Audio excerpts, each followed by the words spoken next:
Healthwatch here this evening. I'm saying it that everyone's read the paper that's in here, but if you want to give him a bit of an introduction and summary of it, and then we'll go to questions. Sure. Okay?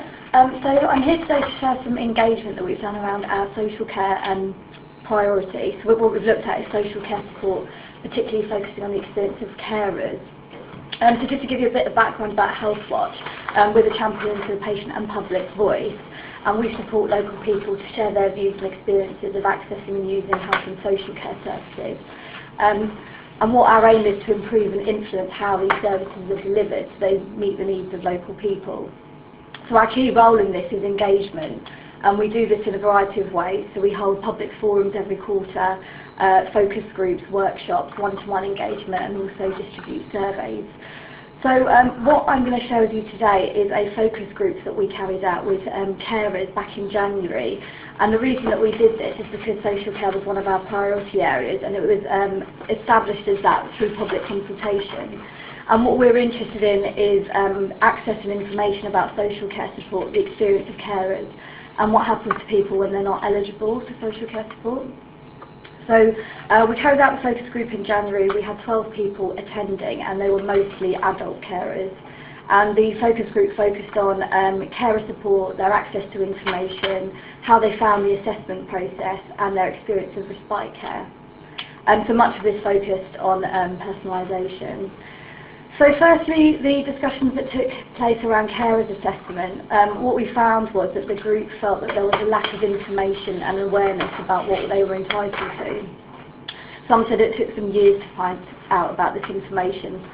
The process itself to get a carers assessment they found wasn't clear. They found the application too long, confusing, they didn't know what the eligibility criteria was, and they could have done with help completing the application. And what was felt to be important to people was continuity and relationship building. So what makes it stressful for carers is when you deal with different people, because then you don't know who to go to and where to turn for information. Secondly, we focused on the experience of respite care. So those that had respite care felt, well, what we found was that they used it primarily for their caring duties and not for their own health and well-being. They often saved it up for emergencies to carry out admin or duties such as shopping, picking up medication, tidying up their houses. And what they found made it hard with respite care was having to use it within a short period of time, because they felt that wasn't always possible, and then it got wasted. And we also talked about experience of home carers, and some of them felt that this added additional stress. Mainly because the home carers didn't know the person that they were caring for. There wasn't enough preparation time allocated. They didn't get to know the person, what they liked, what they disliked, what their preferences were. So this often left the cared for person feeling quite distressed, and also the carers feeling anxious and quite guilty about leaving the cared for person alone.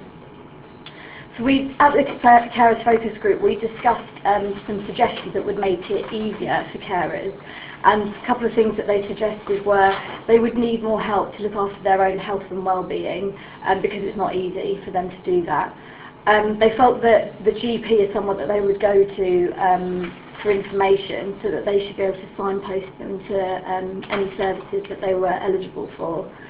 They would want help going through the assessment process, because they found it confusing to do on their own. Some of them found that when their cared for person was in hospital, that's often when it triggered social care support, which is good, but it shouldn't be the only way. You should get that support when you're at home. It shouldn't just happen when you've reached that crisis where you're in hospital. They found that communication between professional services and departments can add stress, that they don't talk to each other, and the care is often having to repeat information. They suggested that training carers on knowing what they were entitled to would help, so that they would feel confident enough to ask for information rather than waiting for that information to be given to them. They felt that professionals could better understand what it meant to be a carer, and to kind of tailor that. So, for example, making appointments or shifting things around. If they understood what it was like to be a carer, maybe that would make it easier for them. They would like more clarity on how to use respite and explore more ways that it could be used flexibly, so that it could help the carer use that purposefully, but also that they wouldn't worry about the cared for person. and the use of home carers. How can we make this less distressing? I think, again, continuity and time to get to know the cared for person is really important. So they're the findings from our Carers Focus Group. So that was in January. And since then, because social care is one of our priority areas, we've always kept up that conversation at our public forums. So these are free events that we run every quarter. And they're a chance for the public to hear about any changes that are happening to health and social care services. We get to do a Q&A, and we get to have in-depth discussions about certain topics. And they're quite well attended. We usually get about 60 or 80 people come. So in March, our You Said We Did public forum, we shared some of our findings from the Carers Focus Group, and then we had more in-depth discussions about this. And we found very similar things that came up. Wanting information from the GP, they felt that's the easiest way to get access to information. Again, better need for communication and interaction amongst professionals. They found that when they were getting social care support, if they were in hospital, that process seemed a lot easier because the professionals were already there. So that's good for them, but then what else, and what happens when you don't go to hospital? Some also found that the assessment process varied, so if they had a social worker involved or they had it face-to-face, that process was a lot quicker and a lot easier. Then in June we had another public forum, Your Care, Your Services, and at this one we focused on local care networks and the changes to home care in Southwark. So again, similar things that came up here. I think we've had this discussion already about what kind of assessment process is appropriate. People felt that phone assessments aren't, and they're not very person-centred, and that face-to-face is better because you get a more rounded picture of what that person needs. Again, importance of information sharing and signposting. Again, the role of the GP is really important, and considering the health and well-being for carers. So again, very similar findings that have come up each time. So in summary, we feel that services and processes are not personalised as much as they could be. People often have to find that information themselves and go a long time without any support. So there's obviously some sort of intervention that's needed to make sure that people get that support when they need it. And there's some lack of information, awareness and understanding about what people are entitled to. So going forward, these are just initial engagement activities that Healthwatch has carried out, and we want to build on this through our social care priority. In the future, we want to engage with parent carers and also young carers to find out their experience of social care support. And we use this to just feed into our representative role. So we'll use social care as one of our themes at our public forums to keep that conversation going. But that's just the initial work that we've done so far. That was really helpful, thank you. And has anybody got any questions? Not a question, it's just a remark, if I may. I think that you mentioned that the continuity of care is very important. And I think that especially with people with dementia, it's extremely important because they get extremely confused if one day they have one care and then the 2 consecutive days they have additional care each day, and they get more and more confused. So that means, you know, you're not doing any good at all and whatsoever to the patient or to the relatives, because they react very badly at night because the relative becomes the fourth care. So yeah, I agree. I think that is a very important issue. Thank you. Bill? Just follow on from Maria, really. And going back to the earlier presentation around quality assessment framework and where we benchmark and what we're trying to do, your group or this focus group would be a really good group for Jade to link in with, not just Kings, not just the providers, it's also the users, because we need to know what where it's going wrong, the benchmark to improve. Do you already work with the council services at all? Kind of in terms of giving them your feedback from your focus groups or them attending your focus groups, or what's your relationship with the council? Yeah, we would feedback our findings to them. But I think that's a good point, because I think you need to work with carers that kind of live in that experience, and it's an ongoing thing. So we work with other carers to find this group, so it shouldn't be... Because providers will benchmark themselves if there, or even there, But what about the carers or the recipients of the services, the service users? Where do they benchmark our services? And what's the line for them? There has to be a link. Yeah. Thank you, Bill. Jasmine? I thought your report was really excellent. Out of all of them, the user voice does come out.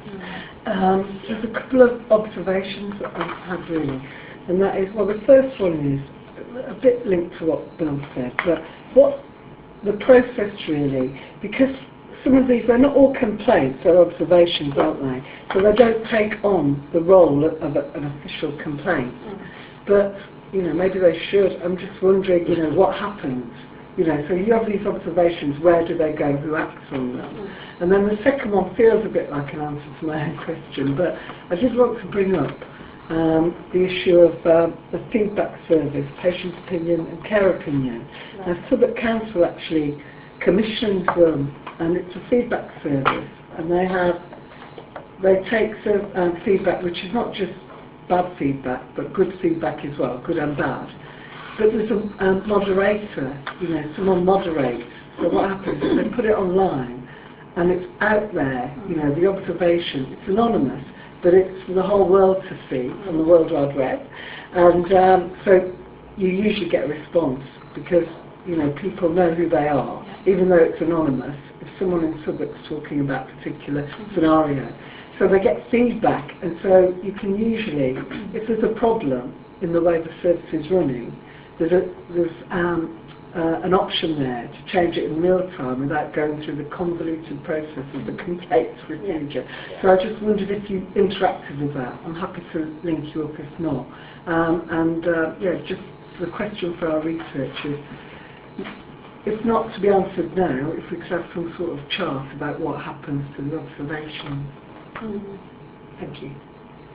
Yeah, I think in terms of what you said about complaints, I think that is really important. I think when you do engagement work like this, it's upsetting to find out that someone didn't know what they were entitled to, but yet they've been a carer for years, and that's the first time they've heard that they could get a carer's assessment and get support. But I think what's important here is sort of the voluntary and community sector and organisations like Southwark Carers to kind of help with that process, but also the importance of the signposting. So when you do go and see your GP, they should be linking in and saying, well, did you know that you were entitled to X, Y, and Z? I think patient opinion and care opinion are good resources for people, but again, that's another service that people have to be made aware of and know how to use. And it's just thinking about how people can get access to this information really easily, so they're not looking for it, they just get it. Good point. David? Just like Jasmine's point, I'd say I think that the report was very good, and I think the interesting thing for me is that there does seem to be, I think Southwark is ticking the boxes in the sense of it's improving its targets and getting people personal budgets, etc. But there's definitely a gap between Southwark achieving those and people's experience and how people, whether they feel that the experience has been a good one or not. And there's so many things that are in your report, there's in other reports like by CAS, etc., and some of the providers, just about how the sort of lack of communication and about the issues about face-to-face assessments and things. And I think, I suppose the positive I take from that is I think there is a consistency in a sense of what people's experiences and sort of issues, and I think that it's around providing better support systems and information and communication and making sure that people understand what they are entitled to. And it's part of what I'm going to talk about from Richmond, because Richmond, I work for Richmond Council, but not in social services, but they were one of the early adopters of personalisation and sort of putting systems in place. And I think it's, to me, it shows a bit that they're a bit ahead of us in regards to where they've got to. But hopefully someone won't stop it here too. So, thank you. Wonderful. Unless anyone else has got any questions. No, thank you very much. It's really interesting feedback. I think one of the, if the committee said that one of the recommendations we'd really like to put in is that we do kind of, to Bill's point, have that kind of link with the council to make sure we're getting regular feedback from carers about what's going on and looping into the work that you're doing as well already and making sure we're making the most of the results that you're getting for them. Great. Thank you. Thank you very much.